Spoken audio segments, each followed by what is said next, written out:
주님께서 우리 안에 즐거움을 회복시킬 것을 마음 가운데 소망하면서 우리 예배를 준비하며 하나님께 기도하는 시간 갖겠습니다. 다 같이 기도합니다.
그 자리에서 다 같이 일어나셔서 사도신경으로 우리의 신앙을 주님한테 믿음으로 고백하겠습니다.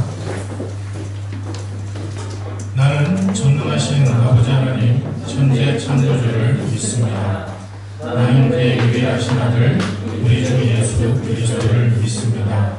그는 성령으로 잉태되어 동정녀 마리아에게서 나시고 본디오 빌라도에게 고난을 받아 십자가에 못 박혀 죽으시고 장사된 뒤 사흘 만에 죽은 자 가운데서 다시 살아나셨으며 하늘에 오르시어 전능하신 아버지 하나님 편에 앉아 계시다가 거기로부터 살아있는 자와 죽은 자를 심판하러 오십니다. 나는 성령을 믿으며 거룩한 공교회와 성도의 교제와 죄를 용서하는 것과 몸의 부활과 영생을 믿습니다. 아멘. 우리 다같이 자리에 앉으셔서 찬송가 582장 후일 찬송가 261장 어둠 밤 마음에 잠겨 우리 다같이 찬송드리겠습니다.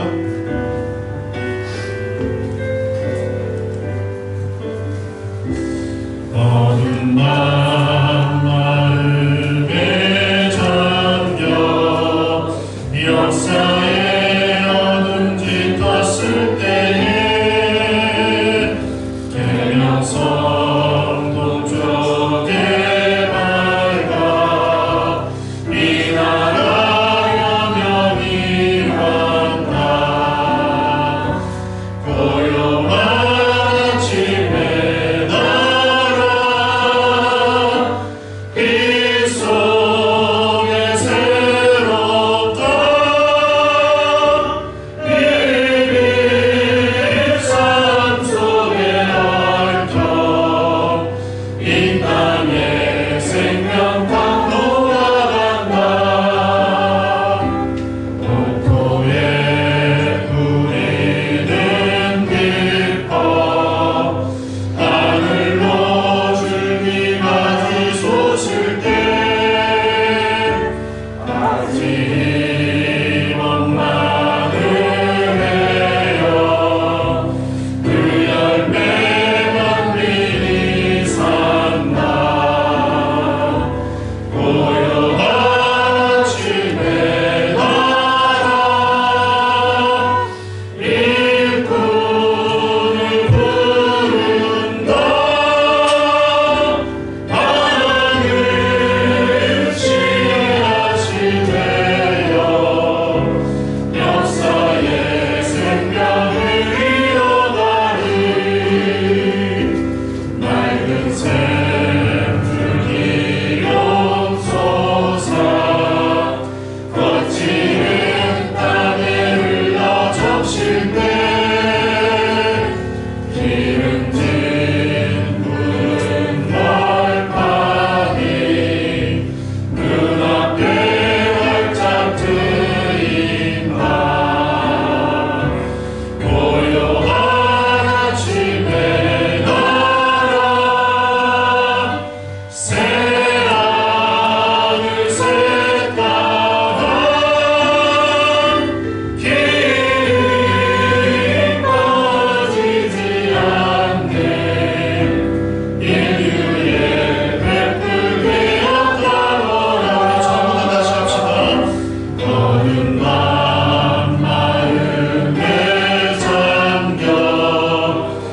역사에 어둠이 떴을 때에 계명성 동쪽에 밝아 이 나라 명령이 왔다. 고요한 아침에 나라 이 속에 새롭다. 미리 삶 속에 얽혀 이 땅의 생명탄 놓아간다.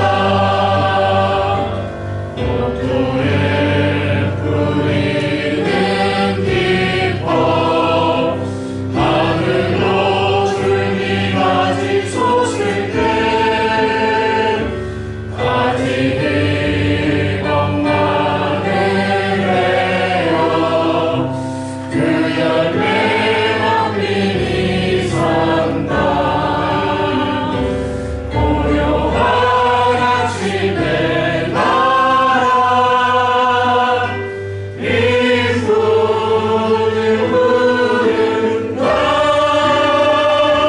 하늘 씨앗이 되어 역사의 생명을 이어가리. 맑은 샘줄기 용솟아 번지는 땅에 흘러졌을 때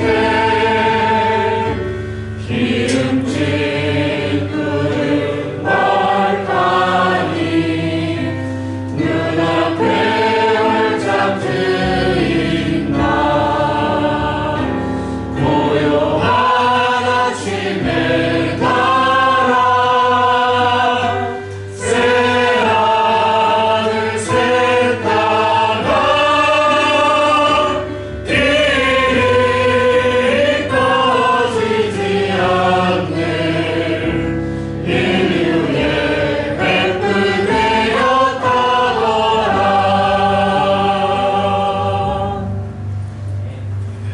우리 기도드리겠습니다. 사랑과 은혜가 풍성하신 좋으신 하나님, 은혜와 사랑을 감사합니다. 죄와 허물로 죽었던 우리를 살리셔서 하나님 자녀 삼으시고 하나님 백성들을 날마다 눈동자같이 보호하심으로 우리가 원건각처 우리의 삶의 자리에 살고 있을 때에도 하나님의 보호하심, 하나님의 인도하심 가운데 살게 하시다가 오늘 이 거룩한 성일 우리를 부르심으로 하나님 앞에 나오게 하시고 또 하나님 앞에 나와 우리가 영과 진정으로 하나님께 예배 올려드리게 하시니 참 감사드립니다. 오늘 이 시간 우리의 삶을 다해 하나님을 찬양하며 하나님 앞에 나올 때 먼저 우리의 죄악을 주님 앞에 낱낱이 고백하며 정결한 심령으로 주 앞에 서는 귀한 일 있도록 인도하여 주시옵소서. 하나님께서 주무시기 때문에 그리고 하나님께서 조시기 때문에 우리의 기도를 듣지 못함이 아니며 오직 하나님과 우리 사이에 있는 죄가 하나님과 우리 사이를 멀게 하였다고 성경은 말씀하고 있습니다. 오늘 이 시간 우리의 죄악을 하나님 앞에 낱낱이 고백할 때 주님께서 우리를 위해 십자가 못 박아 죽으시고 흘리신 그 보혈의 피로 우리의 죄를 흰 눈보다 양털보다 깨끗게 하여 주시옵소서. 그래서 하나님 앞에 나와 예배 드릴 때 하나님께 드리는 예배가 흠령되게 하시고 또 하나님 앞에 기도 올려 드릴 때 하나님께서 우리의 기도를 들으시는 귀한 역사 있게 인도하여 주시옵소서. 특별히 온 세계 민족과 열방을 위해 기도합니다. 여러 질병으로 고통하고 있는 이때에 코로나19 그리고 패스트 등등 전염 질환들이 세계 곳곳에서 그리고 여러 사람들에게 확산되고 또 그 일로 많은 사람들의 생명을 위협받고 그리고 건강으로 위협받는 시대를 살고 있습니다. 하나님 불쌍히 여기셔서 이 땅의 모든 질병을 예수 그리스도의 보혈로 정결케 하여 주시옵소서. 십자가 못 박아 죽으실 때에 우리의 모든 질병을 담당하셨다 말씀하셨사오니 하나님 우리가 당하는 이 모든 질병의 문제를 담당하셔서 질병 가운데 두려워하거나 질병 가운데 고통하거나 그리고 그 질병으로 인해 생명을 잃는 그러한 일이 없도록 하나님 인도하시고 축복하여 주시옵소서. 그리고 또 전 세계 가운데 드리워진 여러 가지 갈등들이 있습니다. 오랜 기간 동안 질병이 창궐함으로 세대 간의 갈등이 생겼고, 그리고 계층 간의 갈등이 생겼고, 그리고 인종 간의 갈등이 생겨 곳곳에 분쟁이 일어나고 있는 모습을 보게 됩니다. 하나님, 이 갈등의 때에 평화의 왕으로 오신 예수님께서 각자의 심령을 평강의 평강으로 인도하사 다툼이 없게 하시고 분쟁이 없게 하시고 그리스도 예수의 평강을 누리는 귀한 일이 있도록 인도하여 주옵소서. 특별히 우리 조국 대한민국 하나님께서 축복하셔서 기도로 세운 민족 되게 하시니 감사합니다. 하나님께서 함께 하셔서 6.25 전란 이후에 아무것도 없는 그 땅에 정말 기도하며 세운 이 나라, 그리고 국회가 시작하기 전에 다 같이 모여 함께 기도하며 국회를 열었던 이 나라가 어느 순간부터 하나님을 대적하며 하나님께서 기뻐하지 않는 모습으로 이 정치가 흘러가는 모습을 보게 됩니다. 주님, 불쌍히 여기셔서 우리 조국 대한민국의 정치가, 그리고 경제가, 그리고 문화가 하나님을 대적하는 것이 아니라 하나님께 순복하고 하나님의 말씀을 따르는 나라 민족 될 수 있도록 주님 축복하여 주시옵소서. 특별히 코로나19로 인해서 많은 사람들이 불편을 겪고 있고, 그리고 또 불행해지고 있고, 그리고 그 질병으로 고통하고 있는 이때에 점점점 이제 하나님의 교회를 핍박하는 일에 이 모든 그 화살이 집중되고 있습니다. 교회 모임을 점점 축소하라고 명령이 내려지고 있고, 그리고 교회에서 행하여지는 다양한 활동들이 점점 축소되어 마침내 와야 되는 그러한 일이 생길까 우려되는 그 상황 가운데 우리 놓여 있습니다. 하나님, 불쌍히 여기셔서 긍휼히 여기셔서 하나님의 교회가 이 일로 인해서 큰 위기를 당치 않게 하시고 오히려 결속하여 하나님께 기도하는, 그리고 하나님께 회개하는 그러한 민족의 교회로 세워 주시옵소서. 특별히 이 땅 헝가리에 우리 부다페스트 한인 선교교회를 세워주시니 참 감사합니다. 예수 십자가의 보혈로 성령의 기름 부으심으로 세우신 교회이오니 하나님께서 세우신 이 교회가 하나님의 말씀으로, 그리고 기도로, 그리고 뜨거운 찬양으로 더욱더 충만한 하나님의 은혜가 넘쳐나는 은혜의 터전될 수 있도록 인도하여 주옵소서. 이 땅을 살아가는 우리가 여러 가지가 풍족하고 여러 가지가 넉넉하여 모든 것이 족하다 할 그때에 오히려 우리의 영혼이 더욱더 기갈 가운데, 우리의 영혼이 더욱더 핍절한 가운데 들어가고 있지는 않습니까? 영혼의 목마름 가운데 몸부림치는 많은 심령들에게 생수의 단비를 증거하며 생수의 단비를 나눠줄 수 있는 정말 복된 교회로 우리 부다페스트 한인 교회를, 한인 선교교회를 사용하여 주시옵소서. 그리고 그 일을 담당함에 조금 더 부족함이 없도록 먼저 우리의 심령 안에서 영생하는 생수가 우리의 심령으로부터 넘쳐 흘러날 수 있도록 날마다 성령님과 교제하며 예수 그리스도의 보혈로 날마다 정결케 되는 우리 귀한 성도님들 될 수 있도록 축복하여 주옵소서. 오늘 하나님 앞에 예배를 드릴 때 우리가 성전에 나오는 그 순간에 준비하는 때부터, 그리고 이 성전에 나오기 위해 발을 옮긴 그때, 그리고 이곳에 앉아 하나님을 찬양하기 위해 입술 열어 하나님 앞에 찬송 부르는 이 모든 순간순간마다 우리 안에 기쁨이 넘쳐나게 하셔서 하나님 전에 가자 할 때 우리의 마음에 기뻐했던 것처럼 기쁨으로, 즐거움으로 하나님 앞에 서는 오늘 귀한 날 되게 도와 주옵소서. 예수님의 이름으로 감사하며 기도 올리옵나이다. 아멘.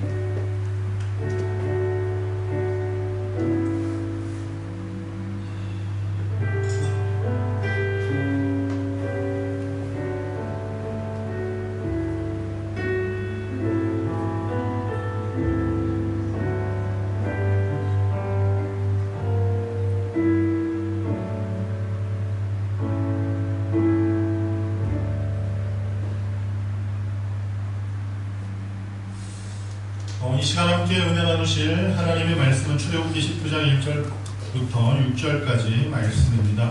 출애굽기 19장 1절부터 6절까지 말씀을 우리 그 자리에서 다 같이 일어나셔서 우리 복독하시도록 하겠습니다. 출애굽기 19장 1절부터 6절까지 말씀입니다. 우리 다 같이 말씀을 다 작독하겠습니다. 이스라엘 자손이 애굽 땅을 떠난 지 3개월이 되던 날 그들이 신의 광야에 이르니라. 그들이 르비딤을 떠나 신의 광야에 이르러 그 광야에 장막을 치되 이스라엘이 거기 산 앞에 장막을 치니라. 모세가 하나님 앞에 올라가니 야훼께서 산에서 그를 불러 말씀하시되 너는 이같이 야곱의 집에 나가고 이스라엘 자손들에게 말하라. 내가 애굽 사람에게 어떻게 행하였음과 내가 어떻게 독수리 날개로 너희를 업어 내게로 인도하였음을 너희가 보았느니라. 세계가 다 내게 속하였나니 너희가 내 말을 잘 듣고 내 언약을 지키며 너희는 모든 민족 중에서 내 소유가 되겠고 너희가 내게 대하여 제사장 나라가 되며 거룩한 백성이 되리라. 너는 이 말을 이스라엘 자손에게 전할지니라. 아멘. 우리 자리 앉겠습니다.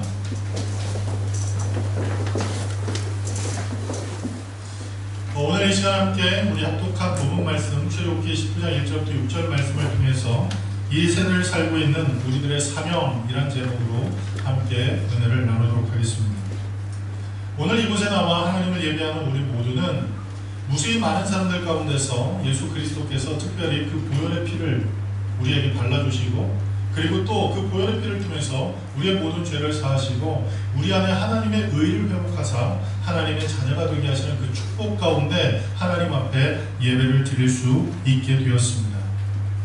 무수히 많은 그 사람들 가운데서 선택된 우리, 꼭 구원받은 우리가 이 세대를 살아갈 때 우리가 잊지 말아야 할 것은 예수 그리스도로 말미암아 얻은 이 구원은 나의 공로로 주님께서 우리에게 주신 것이 아니란 사실을 알아야 합니다. 내가 구원받을 만한 어떤 일을 했기 때문에 그리고 구원받을 만한 자격이 있기 때문에 우리에게 구원이 임한 것이 아니라 오직 하나님의 전적인 은혜로 죄와 허물로 죽었던 우리가 구원 곧 죄사함을 얻게 되었다는 사실을 잊지 않아야 합니다. 그래서 우리가 얻은 이 구원은 하나님의 선물이고 하나님의 은혜고 하나님의 축복인 것을 날마다 우리가 잊지 않아야 할 것입니다. 그래서 특별히 골로새서 3장 13절부터 15절까지의 말씀을 보면 이렇게 기록합니다. 우리 다 같이 함께 합독하겠습니다. 너희에게 지혜가 있거든 서로가 바라하여 사랑하여 사랑하되 주께서 너희를 용서하신 것 같이 너희도 돌아가고 이 모든 너희의 사랑을 봐라. 이는 모든 너희에게는 띠니라. 그리스도의 평강이 너희 마음을 떠나가지 않아. 너희가 너희를 위하여 함으로 너희가 너희를 주셨더니 너희가 너희를 감사한 자가 되라. 아멘. 골로새서 2장 13절부터 15절까지 말씀입니다. 골로새서 2장 13절부터 15절까지에 보면 또 범죄와 육체의 무할례로 죽었던 너희를 하나님이 그와 함께 살리시고 우리의 모든 죄를 사하시고 우리를 거스르고 불리하게 하는 법조문으로 쓴 증서를 지우시고 제하여 버리사 십자가에 못 박으시고 통치자들과 권세들을 무력화하여 드러내어 구경거리로 삼으시고 십자가로 그들을 이기셨느니라 라고 말씀합니다. 예수님께서 우리를 위해 죽으심으로 말미암아 우리에게 짊어져 있던 그 증서, 그 노예 증서가 파기되게 되었습니다. 그 노예 증서가 파기됨으로 말미암아 내 스스로의 노력과 내 의지로는 그 노예 신분에서 벗어날 수 없는 그 상황에서 오직 예수 그리스도의 전적인 은혜로 말미암아 우리가 자유인 곧 죄로부터 해방을 얻게 되었다는 사실입니다. 마찬가지로 이스라엘 백성들은 애굽 나라의 종으로 430년 동안 살면서 독립에 대한 희망을 꿈꿀 수도 없었고 이제는 독립이란 말 자체가 생소한 단어가 될 때쯤 하나님의 전적인 능력으로 말미암아 이스라엘 백성들이 해방을 얻게 되었습니다. 이스라엘 백성들이 해방을 얻게 된 것은 이스라엘 백성들이 자구적인 노력을 통해서 얻어진 것이 아닙니다. 그리고 이스라엘 백성들이 열심을 통해서 그리고 자기 희생을 통해서 얻어진 해방이 아니었다는 사실입니다. 그래서 오늘 본문 출애굽기 19장 4절에 이렇게 표현하고 있습니다. 내가 애굽 사람에게 어떻게 행하였음과 내가 어떻게 독수리 날개로 너희를 업어 내게로 인도하였음을 너희가 보았다라고 말씀합니다. 곧 독수리 날개로 그들을 업어서 애굽에서부터 지금 이곳 시내산까지, 시내 광야까지 하나님께서 그 백성을 인도하셨다라고 말씀하고 있습니다. 특별히 오늘 이 말씀을 통해서 우리가 좀 중요하게 생각할 것이 있는데, 그것은 무엇이냐면 하나님께서 어떻게 이스라엘 백성들에게 해방을 주셨는가, 그것이 중요한 게 아니라는 사실입니다. 어떻게 해방이 되었는가, 그것이 중요한 게 아닙니다. 왜냐하면 이미 해방이 되었기 때문입니다. 그리고 그 해방을 하기 위해서, 이스라엘 백성들을 애굽에서 해방시키기 위해서 하나님께서 행하신 그 모든 기적과 그 모든 일들은 이미 이스라엘 백성들이 자기의 눈으로 직접 목격한 바 되었기 때문에 이스라엘 백성들에게 굳이 어떻게 하나님께서 그들을 해방하셨는지를 설명할 이유가 없다는 사실입니다. 그래서 특별히 이 19장 1절부터 6절까지의 말씀을 통해서 어떻게라는 그 문제보다는 오히려 한 단계 더 나아가서 도대체 그러면 왜 430여 년 동안 애굽에 종살이하고 있던 이스라엘 백성들을 하나님께서 애굽에서 해방시키셨는가, 그것에 대한 궁금증을 가져야 합니다. 거기에 대한 의문을 갖는 게 맞다는 사실입니다.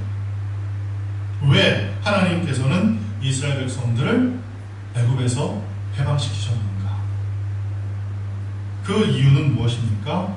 그것은 바로 오늘 본문 말씀에 나와 있는 제사장 나라 거룩한 백성이 되게 하기 위해서 하나님께서 이스라엘 백성들을 애굽에서 해방시키셨다는 사실입니다. 그러면 왜 하나님께서는 이스라엘 백성들을 애굽에서 해방시키셔서 그 백성들을 제사장 나라 거룩한 백성으로 삼으시려고 하는 것입니다? 무엇 때문에 그와 같은 일이 이루어진 것입니다.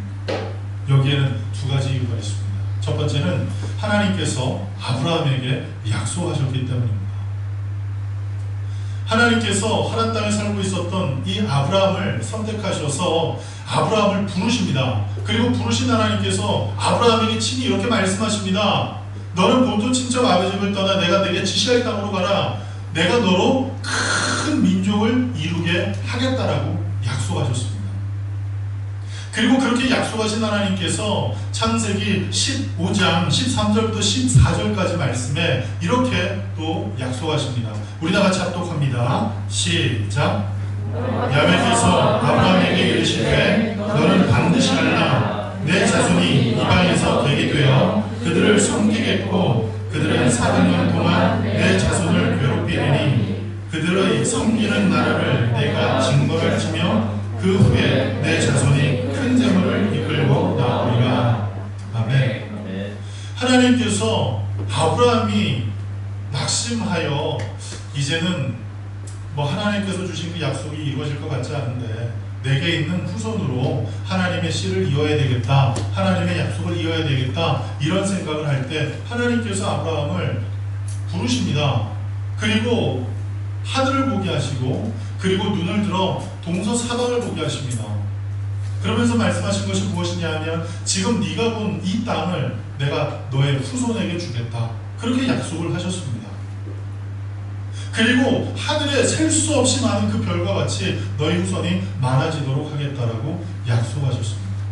그런데 그 약속 가운데 어떤 것이 포함되어 있느냐? 이스라엘 백성들이 애굽에서 400여 년 동안 종살이하는 것, 그것이 예언되어 있었습니다. 그뿐만 아니라 이스라엘 백성들이 나오면서 그냥 나온 것이 아니라 애굽 사람들에게 자기가 요구하는 대로 그 애굽 사람들이 이스라엘 백성들에게 다 줄 것이라고 오늘 성경은 예언하고 있다는 사실입니다. 이와 같이 하나님께서 이스라엘 백성들을 애굽에서 해방시키시고 그 나라 백성을 제사장 나라 거룩한 백성을 삼으신 이유는 아브라함과 약속을 맺으셨기 때문입니다. 그리고 두 번째로 하나님께서 그 백성을 애굽에서 해방시키신 이유는 다른 민족들 그 가운데서 먼저 이스라엘을 선택해서 이스라엘을 통해 부으시는 하나님의 은혜를 보게 하시고, 그리고 또 이스라엘을 통해서 하나님께서 역사하시는 것을 보게 하시고, 그 일을 통해서 하나님을 알도록 그리고 하나님을 믿도록 하게 하기 위해서 그 이스라엘 백성들을 제사장으로 그리고 거룩한 백성으로 삼으셨다는 사실입니다. 이 두 가지가 결국 유기적으로 연결되어서 아브라함을 선택하시고 그 언약을 맺으사 거룩한 백성, 제사장 나라로 세우시길 원하시는 그 하나님의 큰 계획, 그 큰 꿈 때문에 하나님께서는 이스라엘 백성들을 애굽에서 해방시키셨다는 사실입니다.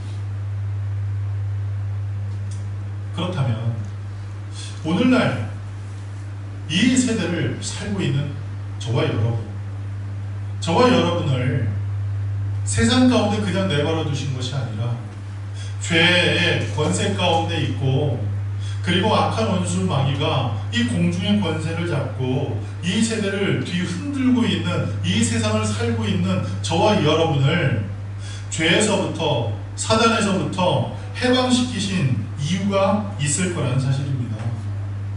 하나님의 독생자 예수 그리스도를 통해서 우리의 모든 죄를 용서하시고 우리를 구원하신 이유가 있을 것이라는 사실입니다.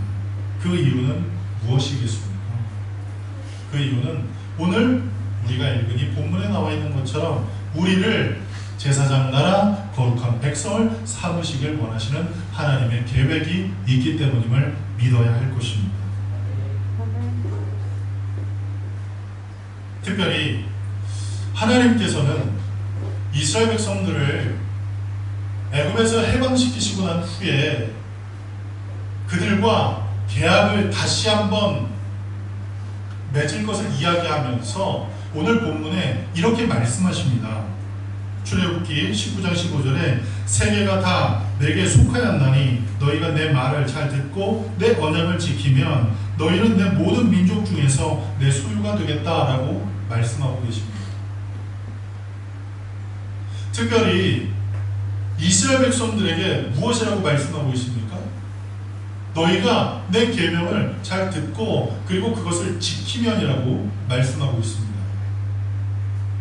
마찬가지로 이 세대 가운데 살고 있는 저와 여러분들이 하나님께서 주신 사명, 곧 거룩한 백성, 제사장 나라로 이 세상 가운데 살아가기 위해서는 하나님의 말씀이 저와 여러분 안에 굳게 세워져야 한다는 사실입니다. 그래서 로마서 12장 2절은 우리에게 이렇게 권면을 합니다. 우리 다 같이 합독합니다. 시작. 너희는 이 세대를 열받지 말고 오직 마음을 새롭게 하고 변화를 내라. 하나님의 선하시고 기뻐하시고 온전하신 뜻이 무엇인지 분별하도록 하라. 아멘. 하나님께서는 이스라엘 백성들을 애굽에서 이끌어서 이제 시내 광야로 이끄셨죠. 해방하셔서 그들을 시대 광야로 이끄셨죠. 그리고 이끄시고 난 후에 이제는 내가 할 일 다 했다. 너희들이 알아서 살아라. 너희가 하나님을 섬기는 백성으로 살았으면 좋겠어 라고 말씀하며 그들과의 관계를 청산하시는 것이 아니라는 사실입니다. 오늘 이 본문 말씀을 통해서 보면 하나님께서 아브라함에게 언약하신, 그리고 하나님께서 그 백성들에게 끊임없이 전해지었던 그 하나님의 약속의 말씀을 다시 한번 상고시키며 무엇이라고 말씀하고 있냐면 내가 너희에게 말씀한 그 말씀을 너희가 지키면 이라고 그들에게 얘기를 하고 있다는 사실이에요. 그러면서 그것을 지킬 때 비로소 너희가 하나님께서 왜 애굽에서 해방시키셨는지, 왜 우리를 애굽의 그 압제 가운데서 해방시켜서 거룩한 나라, 거룩한 제사장으로 세우셨는지를 그 마음 가운데 알게 하셨다는 사실입니다.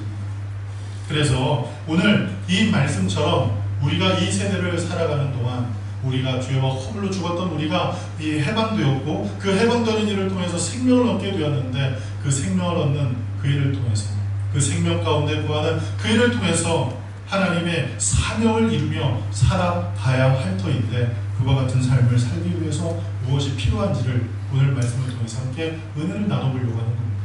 첫 번째로 하나님께서 주신 계명을 마음 가운데 깊이 새겨야 합니다. 하나님께서 주신 그 계명을 그 마음 가운데 깊이 새길 때 우리는 하나님의 사명을 삶 가운데 이루며 살게 됩니다. 특별히 하나님께서 맺으신 이 언약은 조건부 언약이라는 것입니다. 너희가 이렇게 하면 이라는 그 말씀은 조건적으로 그 언약을 맺으셨다는 것입니다. 순종을 조건으로 언약을 맺으신 것이죠. 그런데 이 순종은 어디서부터 시작이 됩니까? 하나님의 말씀을 듣는 데서부터 시작된다라고 성경은 기록하고 있습니다. 그래서 하나님께서는 이스라엘 백성들을 신의 광야로 이끄셨고 그곳에서 석 달 동안 머물게 하시면서 하나님의 계명을 듣게 하셨습니다. 하나님의 말씀을 듣게 하셨습니다. 그런데 그 말씀을 듣게 하는 그 과정의 모습을 보면 참으로 놀랍습니다. 모세에게 그 말씀을 전하셔서 모세가 그것을 듣게 하신 것, 그것뿐만이 아니라 이제는 그 이스라엘의 장로들 그리고 아론과 그의 아들들 그들을 하나님 앞으로 이끌어내시고 그 발등상을 보게 하셨습니다. 그리고 하나님의 그 영광의 임재가 이스라엘 가운데 그리고 시내산 가운데 임하였음을 그 사람들이 보게 하였습니다. 그래서 그 영광이 얼마나 놀라웠으면 이스라엘 백성들을 다 나오라 할 때 우리는 더 이상 가지 못할 것 같습니다. 더 이상 가면 죽을 것 같습니다 라고 얘기할 만큼 하나님의 영광이 그곳에 가득 임재해 있었다는 사실입니다. 그와 같은 그 과정을 통해서 하나님께서 친히 이스라엘 가운데 임하신 그 하나님께서 그 백성들에게 말씀하고 계신다는 사실을 직접적으로 보여주셨다는 사실입니다. 특별히 이스라엘 백성들은 우상을 섬기는 나라 그리고 온갖 포악한 일을 저질렀던 그 애굽이라는 나라에 430여 년 동안 종사를 했습니다. 그러다 보니 그들의 습성이 점점점 우상을 숭배하는 일에 그리고 악한 일을 도모하는 일에 휩쓸렸을지도 모릅니다. 그리고 그것이 자연스럽게 체득되었을지도 모릅니다. 그런 그 가운데서 하나님께서 그 백성을 향해서 나를 잘 섬겨라, 나만 잘 섬겨라 그렇게 얘기를 한다는 것은 어떻게 보면 참 쉬운 일이 아니라는 사실입니다. 왜요? 어떻게 할지를 모르기 때문이에요. 방법을 잘 모르기 때문이라는 사실이에요. 하나님께서 이스라엘 백성들을 이끄셔서 그 백성들을 향해서 너희가 나를 잘 섬겨라 그리고 그 땅에서 나를 잘 예배해라 그러고만 말았다면 그건 참 이스라엘 백성들에게 힘든 일이었는데 그것이 단적으로 증명되는 사건이 바로 이 십계명을 받는 십계명이 그 백성들에게 주어지는 그 과정에서 드러나게 됩니다. 모세가 하나님의 그 계명을 받기 위해서 시내산에 올라간 지가 40일쯤 지났을 때 이스라엘 백성들이 모세가 내려오지 않는 그 시간이 길어지는 그것 때문에 점점 불안해지기 시작했고 점점 원망이 쌓여지기 시작할 그때에 모세의 형 아론에게 강압합니다. 우리를 위해서 우상을 만들라고 얘기를 합니다. 우리를 위해서 하나님을 만들라고 얘기를 합니다. 그래서 아론이 이스라엘 백성들이 갖고 있는 온갖 귀한 것들을 다 가져다가 그것을 녹여서 송아지 형상을 만들고 그리고 그것을 이스라엘 백성들 앞에 놓고 이렇게 얘기를 합니다. 자, 이것이 너희를 애굽 땅에서 인도하여낸 하나님이다 라고 얘기를 했습니다. 그 얘기를 듣는 순간 그 이스라엘 백성들이 그 송아지 앞에 제사를 드리고 그리고 그곳에서 먹고 마시며 그곳에서 즐겁게 뛰었다라고 성경은 기록하고 있습니다. 하나님 섬기는 제사장 나라 그리고 하나님의 임재를 믿고 사는 거룩한 백성으로 삼으시기 위해서 하나님께서 애굽에서 이스라엘 백성들을 해방시키셨고 지금 이 신의 광야 가운데로 인도하신 그 상황에 하나님께서 그들에게 나를 잘 섬기라라고만 말씀하셨다면 그 백성들은 하나님을 섬기는 방법을 몰라 결국 우상을 숭배하게 될 것이고 그리고 악한 일을 도모할 수밖에 없게 될 것이라는 사실입니다. 그런 그들을 향해서 하나님께서 하나님을 섬길 수 있는 방법을 가르친 것이 있습니다. 그것이 무엇입니까? 바로 오늘 우리가 알고 있는 십계명이라는 사실입니다. 하나님을 섬기는 가장 좋은 방법, 그리고 하나님을 섬길 때 하나님께서 가장 기뻐하시는 방법을 하나님께서 친히 그 백성들에게 가르치셨다는 사실입니다.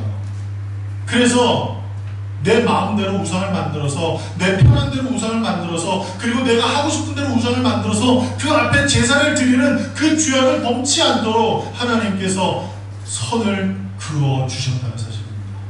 이 얼마나 놀라운 은혜, 얼마나 놀라운 축복입니까? 특별히 모세가 하나님의 계명을 받고 그 계명을 받는 그 순간순간마다 그 하나님의 계명들이 돌판에 새겨졌는데, 그 돌판을 모세가 직접 정으로 깎아서 혹은 예리한 걸로 그걸 깎아서 그 돌판에 새긴 것이 아님을 성경은 말씀합니다. 출애굽기 31장 18절 말씀에 보면 야훼께서 시내산 위에서 모세에게 이르시기를 마치신 때에 증거판 돌을 모세에게 주시니 이는 돌판이요 하나님이 친히 쓰신 것이더라 라고 말씀합니다. 이 돌판 위에 하나님의 계명을 하나님께서 직접 기록하시고 그 돌판을 모세에게 전달하시고 모세에게 전달하신 그 돌판을 이제 그 백성들이 보게 하셨다는 사실입니다. 그 돌판에는 어떤 내용이 있습니까? 하나님만을 섬기라고 얘기합니다.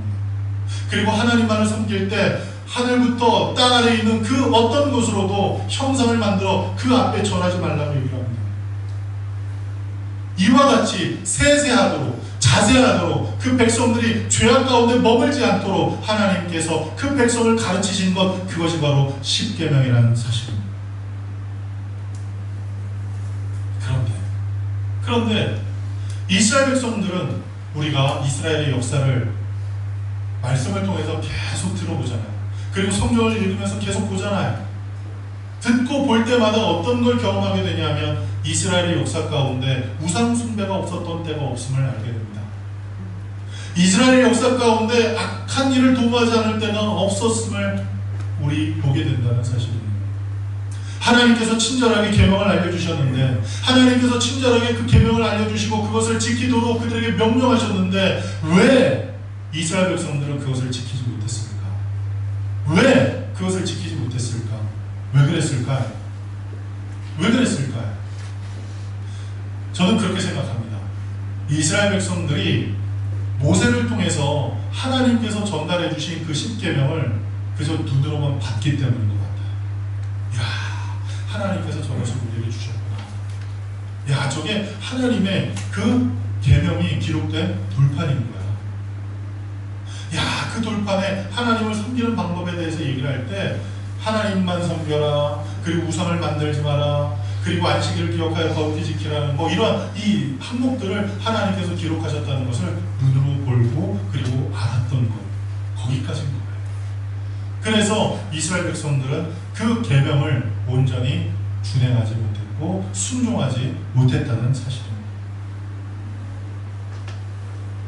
하나님의 계명이 우리의 삶 속에 영향력을 행사하기 위해서는 그것을 보는 것에서 멈춰서는 안 됩니다. 하나님의 계명을 암송하는 것에서 멈춰서는 안 됩니다. 하나님께서 우리에게 주신 그 계명을 우리의 마음에 새길 때 그 마음에 새기는 일을 통해서 하나님의 계명이 우리의 삶에 영향력을 행사하고 우리의 삶의 가치관을 형성케 하고 우리의 삶 가운데 좋은 습관을 만들어낸다는 사실을 우리는 알아야 합니다. 하나님의 계명이 우리의 마음에 새겨져야만 합니다. 여러분, 지식적으로 아는 것을 우리는 잘 따라하지 않아요.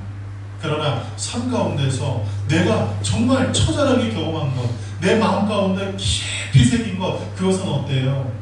그것은 어떻습니까? 안 지킬래 안 지킬 수가 없어요. 그것을 반드시 지키려고 노력을 합니다.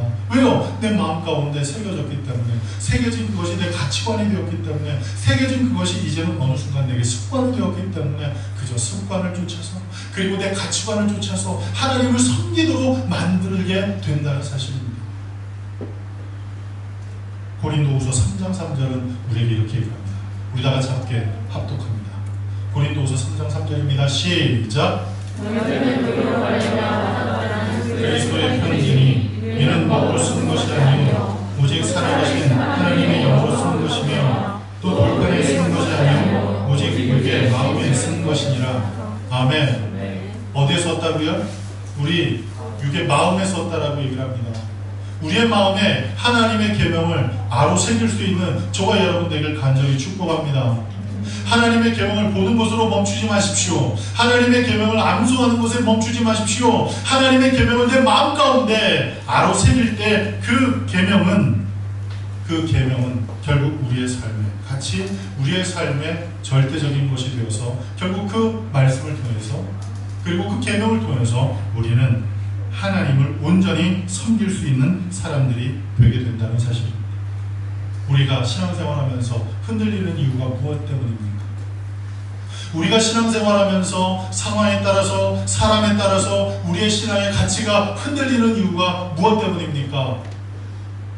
그리고 우리의 신앙이 어떤 특별한 때에 요동치는 이유는 무엇 때문입니까? 그 이유는 다름이 아니라 하나님의 계명을 정확히 알지 못하기 때문입니다. 알아도 대충 알기 때문에, 그리고 그것에 대해서 깊이 생각하지 않기 때문에 우리는 상황에 따라서 내 직관을 믿고 내 경험을 믿고 주변 사람들의 조언을 따라 우리 갈팡질팡하며 요동치는 삶을 살게 된다는 사실. 그러나 하나님의 계명이 우리의 마음에 새겨져 있다면 이제 우리는 흔들리지 않는 신앙의 삶을 살아갈 수 있게 됩니다. 요동치는 세상 가운데서, 진동하는 세상 가운데서 하나님께서 주신 안정함 가운데, 하나님께서 주신 굳건함 가운데 우리의 믿음을 지키며 살아갈 수 있게 된다는 사실입니다. 그래서 하나님의 그 은혜가 우리 안에 은혜가 되도록 하나님의 말씀을 내 마음 가운데 깊이 새길 수 있는 저와 여러분들을 간절히 축복합니다.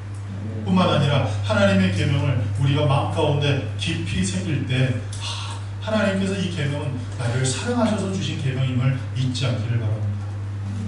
여러분, 이 10계명이 어느 순간 내게 멍해가 됩니까? 이 10계명이 하나님께서 내게 주신 그 계명, 하나님께서 내게 주신 그 말씀이 어느 순간 내게 올무가 됩니까? 그래서 나를 월거매고 그리고 나에게 짐을 짊어준 것처럼, 무거운 짐을 짊어준 것처럼 삶 가운데 허덕이며 살게 된다라고 생각하십니까? 결국 그렇지 않습니다.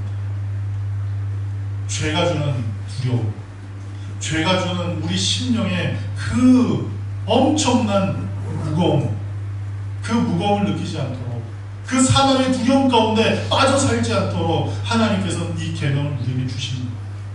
그리고 그 계명을 따라 삶으로 죄 가운데 거하지 않고 하나님 주신 은혜 가운데 살게 하심으로 우리의 영혼을 가볍게 하시기 위해서, 우리의 영혼을 자유케 하시기 위해서, 우리의 영혼을 기쁘게 하기 위해서, 우리의 영혼을 하나님의 축복 가운데 거하게 하기 위해서 하나님께서 우리에게 계명을 주셨다는 사실을 알고 그 계명을 우리 마음 가운데 깊이 새길 수 있는 저와 여러분들을 간절히 축복합니다.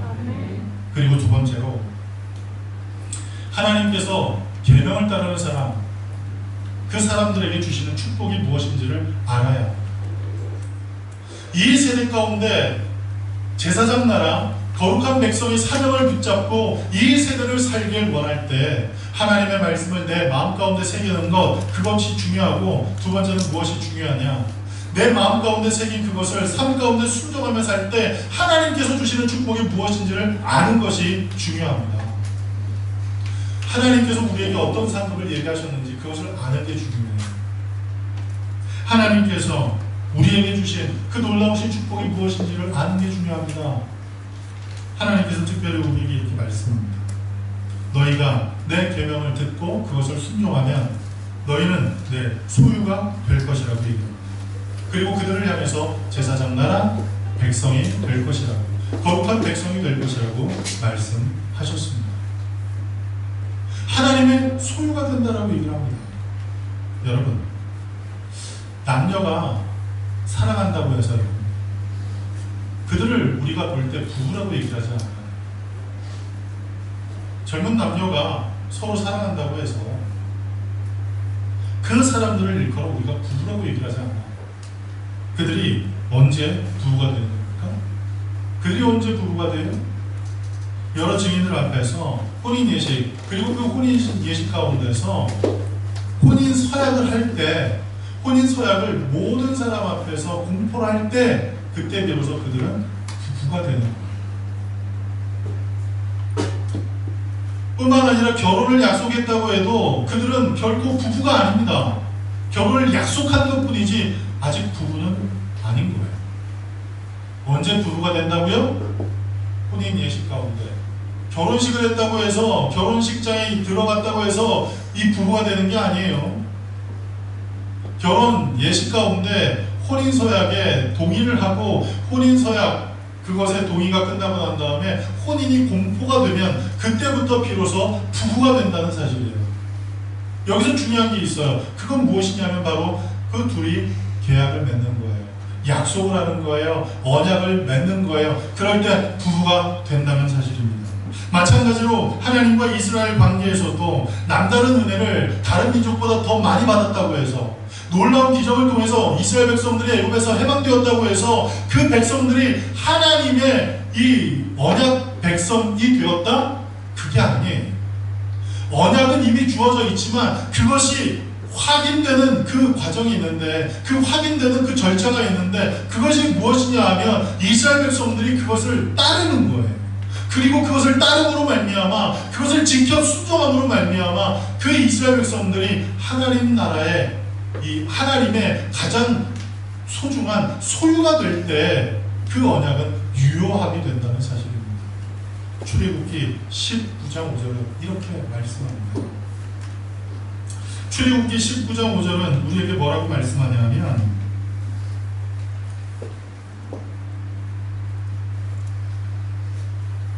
세계가 다 내게 속했다라고 얘기합니다. 뭐라고 얘기를 한다고? 세계가 다 내게 속해 있다라고 얘기합니다. 온 우주 만물은 다 하나님 거예요. 그래서 하나님께서 역사를 주관하시죠. 그래서 애굽, 그리고 이스라엘을 대적하는 아말렉, 그리고 미디안, 뭐 이런 여러 민족들을 하나님께서 다스리셨죠. 그런데 그 모든 민족들도 하나님의 궁극적인 소유인 거예요. 그러나 그 소유 가운데서 하나님께서 특별하게 생각하시는 한 민족이 있다는 거예요. 하나님께서 특별히 생각하시는 한 사람이 있다는 거예요. 그게 누구예요? 그게 아브라함이고, 그게 누구예요? 이스라엘이라는 사실이에요. 여러분, 제가 뭔가를 찾기 위해서 이 박스를 이렇게 뒤지는데, 거기 안에 이 스마트폰이 몇 개가 나오더라고요. 초창기부터 썼던, 이 초창기에부터 나왔던 그 스마트폰이 하나씩 이렇게 나오는데, 제가 스마트폰이 아무리 많아도, 스마트폰을 아무리 많이 소유하고 있어도 제가 쓰는 건 딱 하나밖에 없어요. 이 세상에 아무리 많은 민족들이 있다 하더라도 지금 하나님께서 선택하신 그 민족은 이스라엘이라는 사실이에요. 그러면 여러분 혹시 이런 생각하십니까? 야, 하나님 앞에 선택되면 피곤해. 하나님께 선택되면 골치 아파. 하나님께서 우리를 선택하시면 우리의 삶 속에 고난만 많아. 여러분 혹시 그렇게 생각하시는 분 계십니까? 아니에요. 하나님께서 우리를 선택하시면 날마다 우리의 삶 가운데 일용할 양식이 주어집니다. 할렐루야. 아멘. 하나님께서 우리를 선택하시면 날마다 우리의 삶 가운데 하나님께서 주신 꿈 가운데 살아가는, 꿈에 이끌려 사는 그 인생을 살아가게 만드십니다. 그리고 하나님께서 우리를 선택하시면 하나님께서 인도하시는 그 길로 걸어감으로 날마다 평강의 평강을 맛보며 살게 된다는 사실입니다. 그리고 하나님께서 우리를 선택하셔서 살면 그렇게 하나님의 이끌림받아 평강의 평강으로 이끌림받고 살아가는 그 삶의 종착지, 곧 천국에 입성하게 된다는 사실입니다. 할렐루야. 아멘. 하나님께서 우리를 선택하신다는 것, 하나님의 그 소유 가운데서 특별한 대우를 받는 특별한 소유물이 된다는 그 축복은 엄청난 것을 우리 모두는 알아야 합니다. 하나님께서 지금 그와 같은 은혜를 이스라엘 백성들에게 알려주고 있는 것입니다. 이스라엘 백성들을 하나님께서 선택하셔서 제사장 나라 삼으셨습니다. 그리고 그 백성들을 거룩한 백성 삼으셨습니다. 여러분, 제사장은 몇 가지 특별한 일을 하는 사람들이에요. 백성들을 하나님께 중보하는 사람, 그 사람이 제사장이에요. 그리고 제사장은 또 어떤 사람이냐? 일반 백성들은 하나님 앞에 나아갈 수가 없어요. 그러나 제사장은 하나님 앞에 나아갈 수가 있습니다. 이와 같이 특별한 권한을 부여받고 특별한 대우를 받은 그 사람들이 누구냐? 제사장입니다. 하나님을 직접 대면할 수 있는 것 얼마나 특권입니까? 다른 백성들은 하나님 앞에 나갈 수 없지만 제사장은 하나님 앞에 나갈 수가 있어요. 그리고 하나님께 그 백성을 중보하며 중재하며 기도할 수 있는 특권을 허락하셨다는 사실이에요. 그런데 그것을 누구에게 허락하셨어요? 이스라엘 백성에게 허락하셨다는 사실입니다. 그리고 이스라엘 백성들에게 허락하신 그것을 가지고 이스라엘 백성만을 위해서 기도하라고 하지 않으셨어요. 하나님 앞에 나가서 다른 백성들을, 다른 사람들을 중보하도록 하나님께서 말씀하신 거예요. 하나님 앞에 나가서 하나님, 저는 지금 이런 문제, 이런 어려움만 있습니다. 다른 사람은 신경 쓰지 마시고 저만 신경 쓰시면 좋겠습니다. 이렇게 얘기하라고 우리를 제사장으로 삼으신 게 아니라는 사실이에요.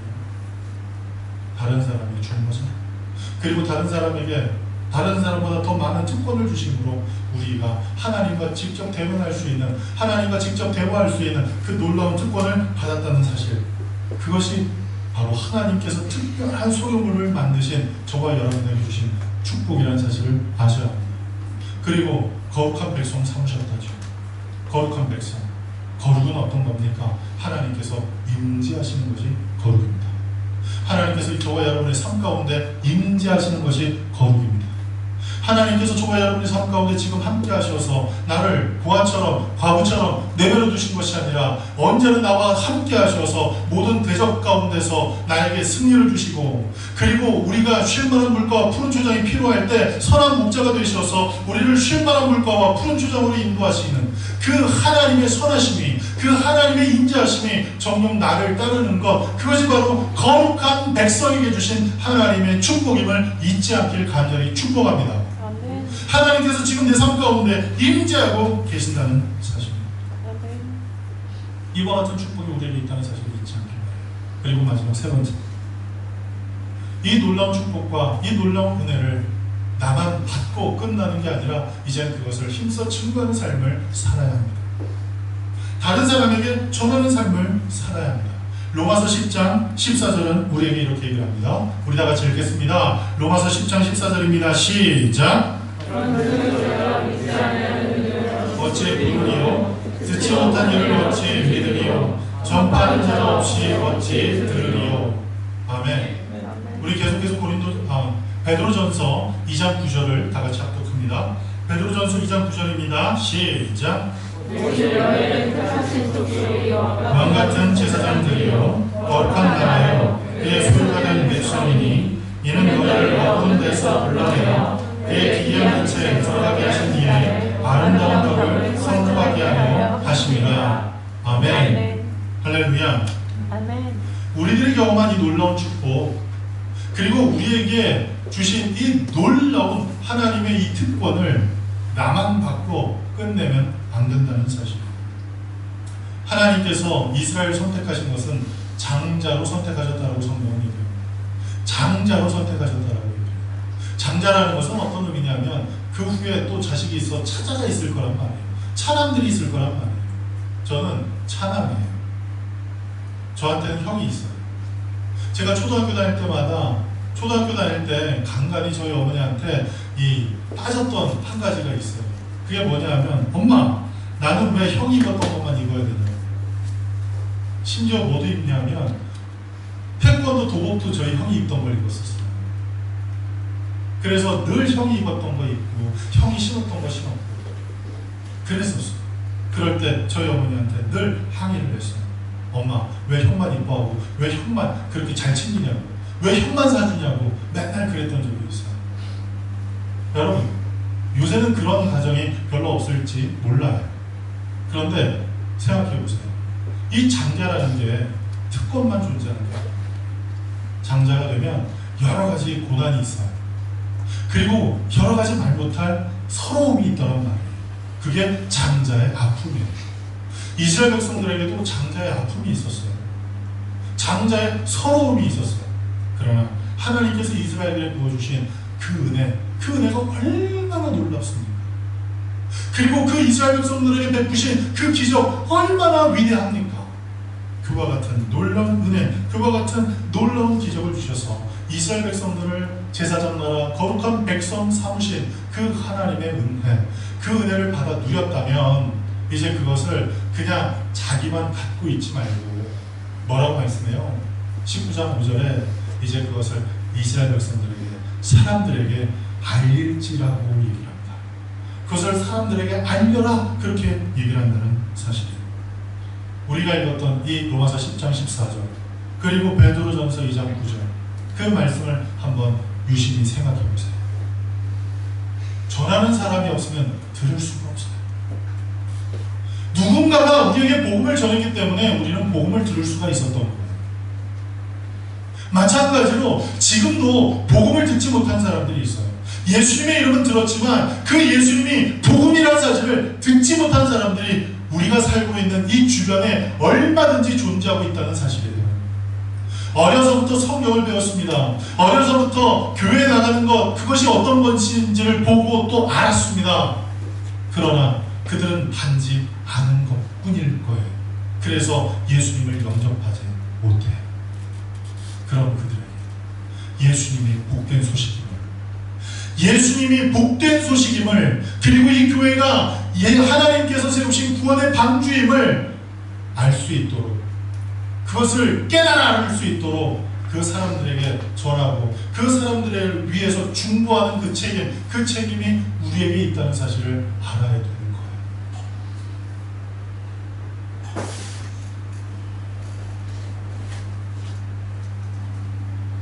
지금 우리가 살고 있는 이 세대를 한번 보십시오. 지난주부터 법령이 개정이 되었어요.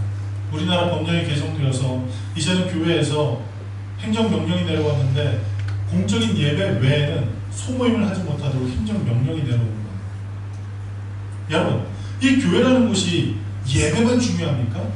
물론 예배가 가장 중요하죠. 그러나 예배를 떠받드는 기둥들이 있는데 그것이 무엇이냐면 말씀을 배우고 가르치는 것, 그리고 성도들이 소그룹으로 모여서 서로 교제하고 떡을 떼는 거예요.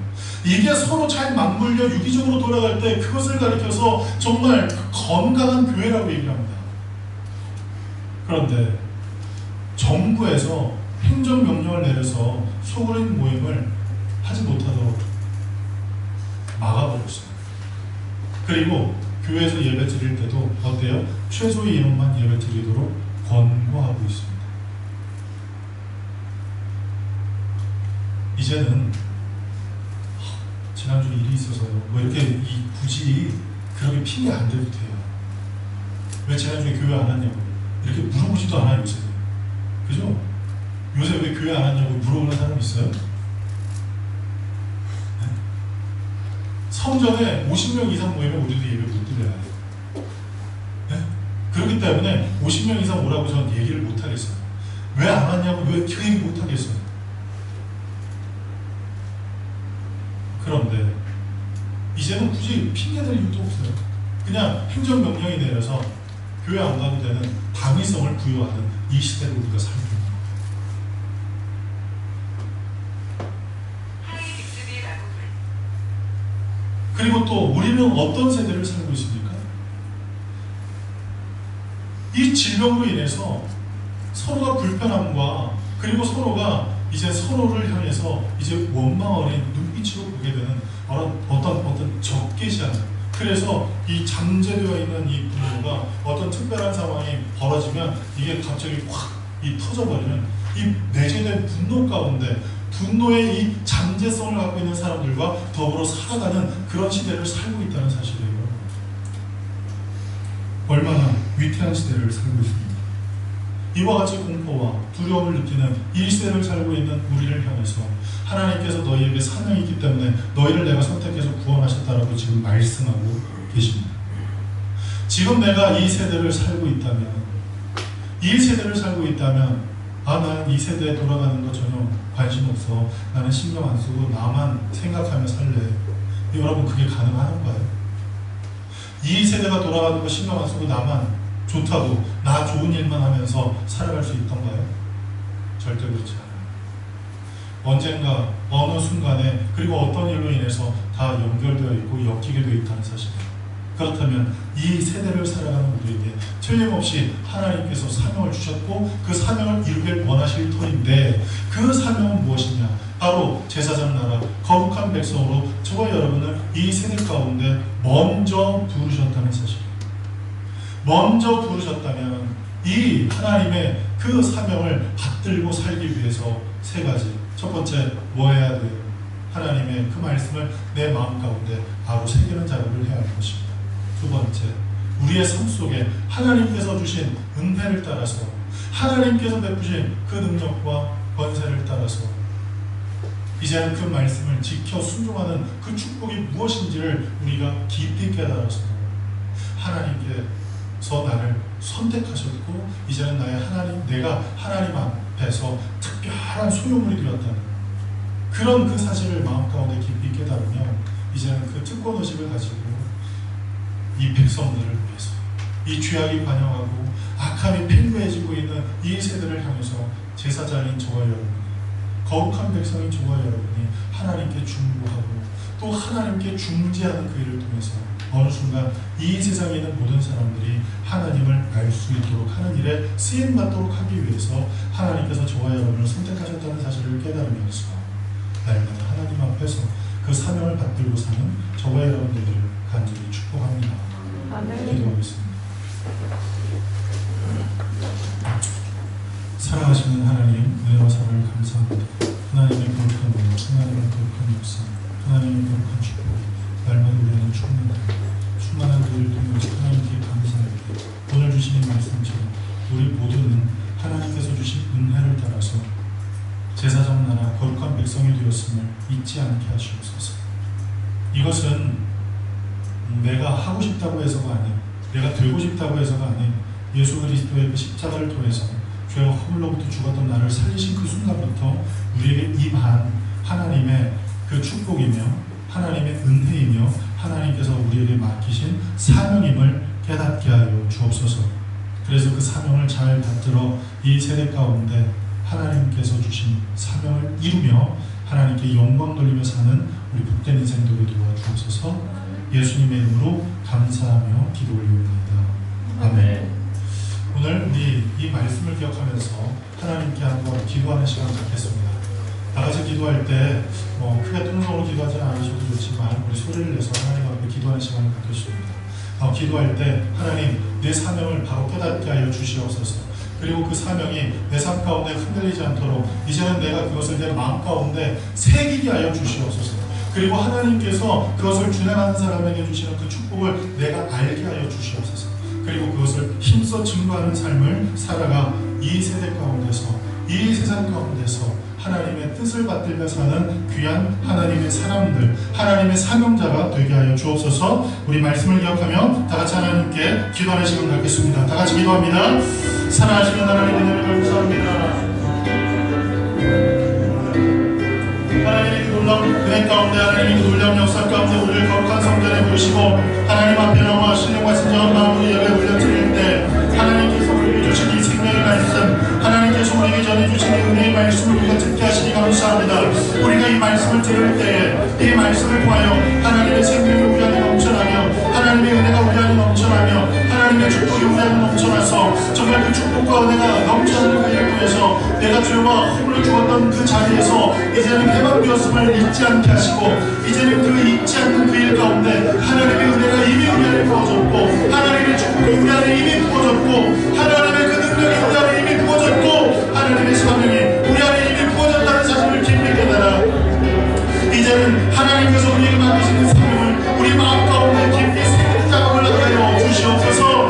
하나님의 그 계명을 하나님의 그 사명을 우리 마음 가운데 깊이 새기며 살게 하여 주시옵소서.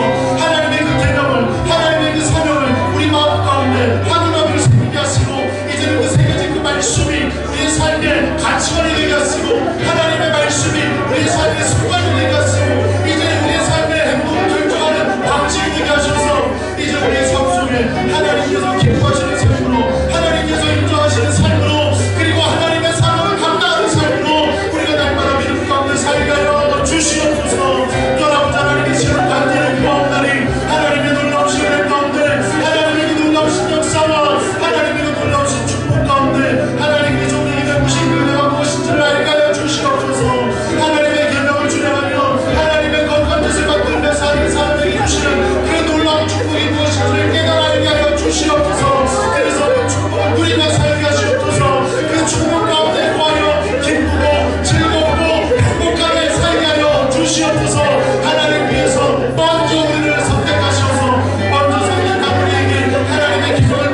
우리가 하나님 앞에 결단하는 이 기도, 결단하며 하나님 앞에 드린 이 고백이 우리의 삶 가운데 온전히 이루어지게 도와주시옵소서.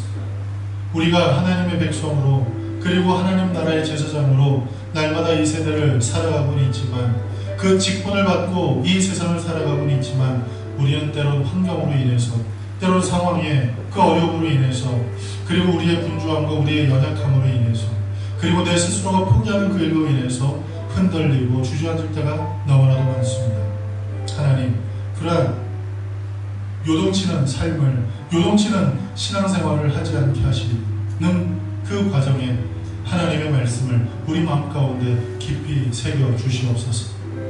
그 돌판에 하나님의 계명을 새기셔서 모세에게 주셨던 것처럼, 하나님, 이제는 하나님께서 내게 주신 그 말씀을 종이에 쓰거나 돌판에 쓰는 것이 아니라 내 마음에 새겨서, 내 마음에 새겨서 하나님의 말씀이 나의 삶의 가치가 되며, 나의 삶의 행동의 방식이 되며, 나의 삶의 습관이 되어서 하나님께 영광 돌리는 삶으로, 하나님만을 잘 섬기는 삶으로 인생을 살아가게 도와주옵소서.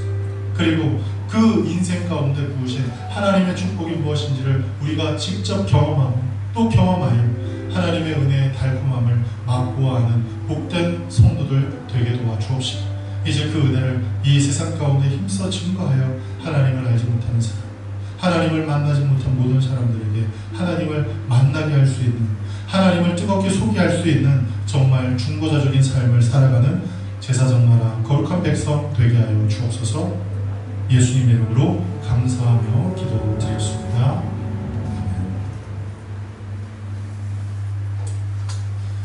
우리 좋으신 하나님 찬송드리면서 하나님 앞에 봉헌 올려드릴 텐데, 혹 봉헌하지 못하신 분 계시면 저 뒤에 상전 입구에 봉헌함이 구비되어 있습니다. 봉헌하길 원하시는 분은 봉헌함에 예물 드리시면 되겠습니다. 우리 다 같이 찬양합니다.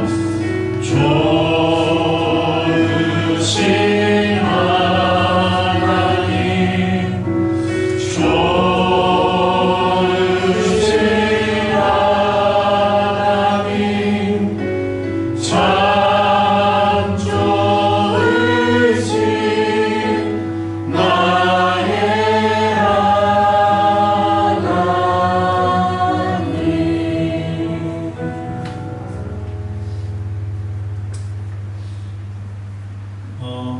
교회 소식을 말씀드립니다. 우리 교회에서 그동안 사역하셨던 우리 서지훈 전도사님께서 이제는 하나님께서 주신 또 다른 그 일로 하나님께 더 쓰임받고자, 그리고 또 하나님께서 그 마음 가운데 주시는 하나님의 그 꿈, 그것에 적극적으로 순종하고자 이제 우리 교회를 사임하시고, 이제 새로 그 일들을 계획하시고 또 준비하시고 그 일을 진행하는 일에 이제 임하려고 합니다. 그래서 오늘부로 이제 우리 교회에서 사역하시는 그 사역은 이제 사임을 할 터인데, 이제 우리 서지훈 전사님께서 나오셔서 이제 인사 말씀 전해 주시겠습니다.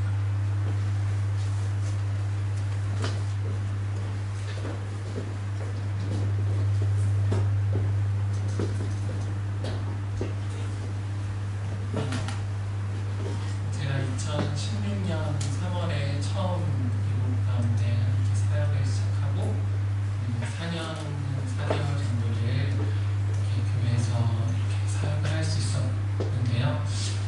그동안 너무나도 귀한 시간이었고 너무나도 감사했던 시간이 아니었나 생각합니다.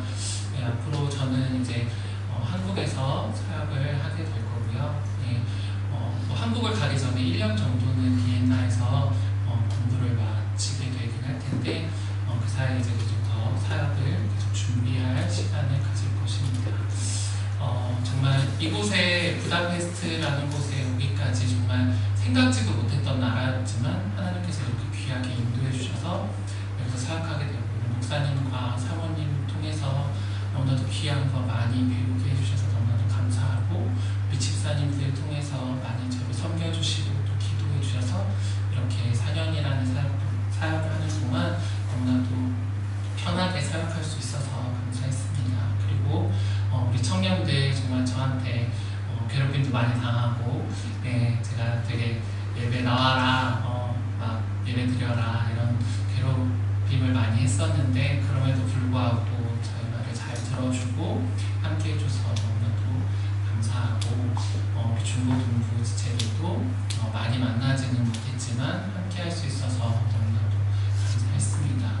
예, 이게 함께 하는 시간은 마지막이지만 그래도 우리 인생 가운데서 계속해서 우리는 함께 만나고 또 함께 서로 중보하면서 더 진한 동역자가 될 것을 기대합니다.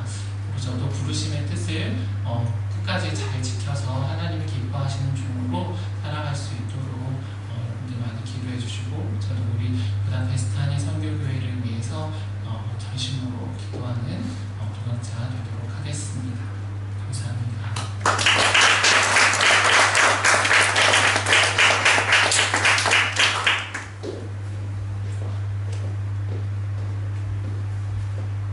우리 서정 전사님께서 오신 그 때부터 우리 교회에 참 여러 가지 일들이 많이 일어났어요.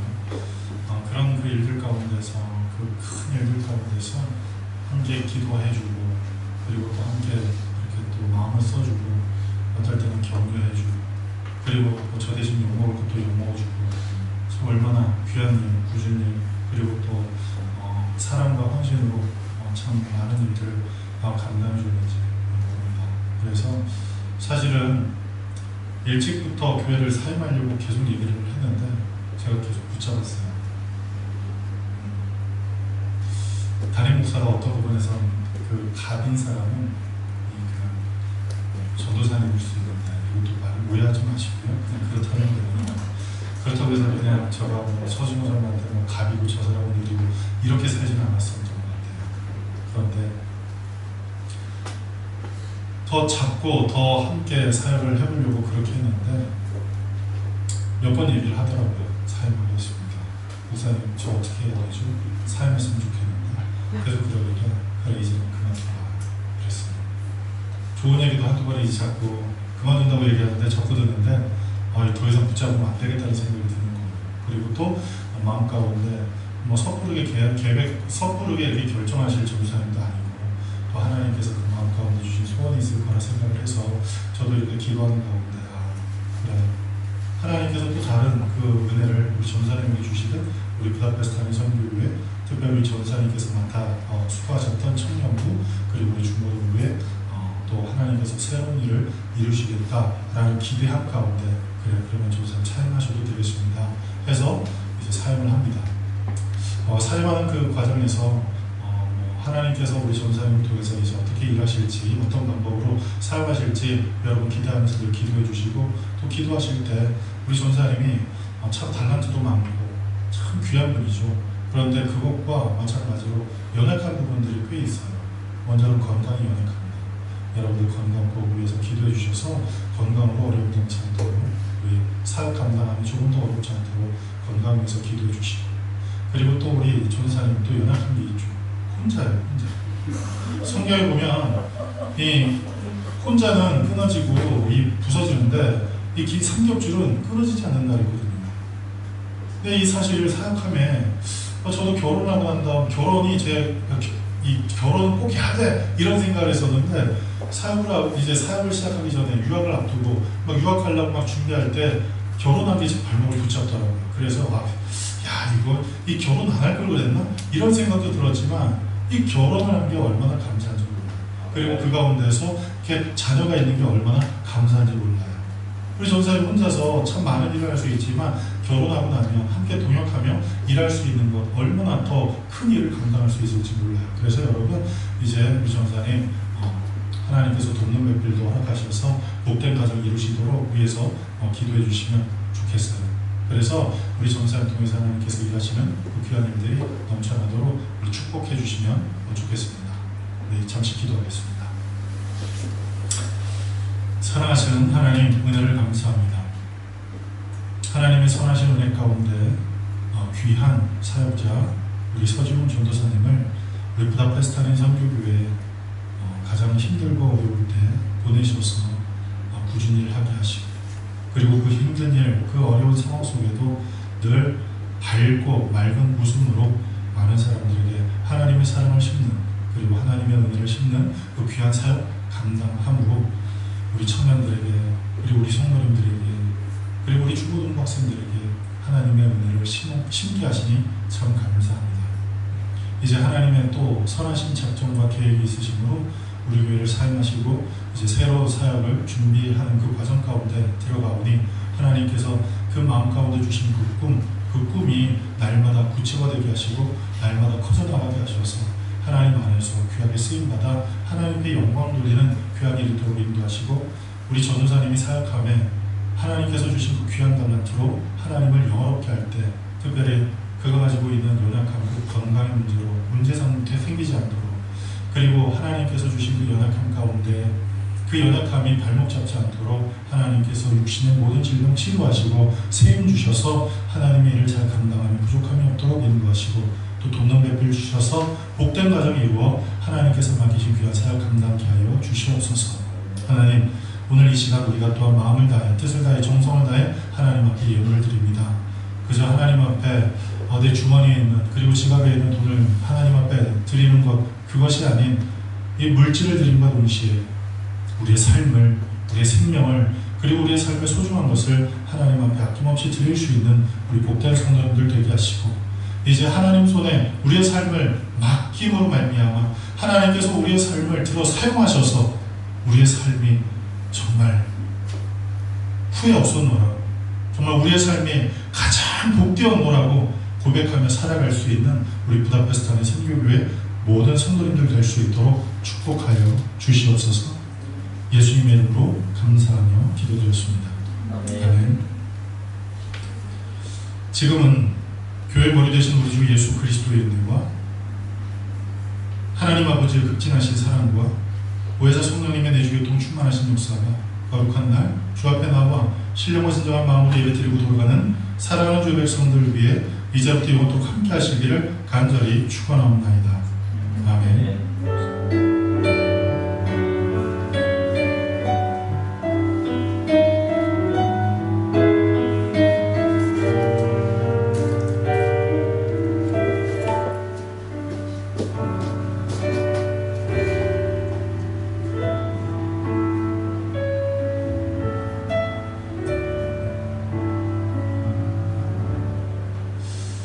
할렐루야. 우리 하나님께 영광을 올려드리겠습니다.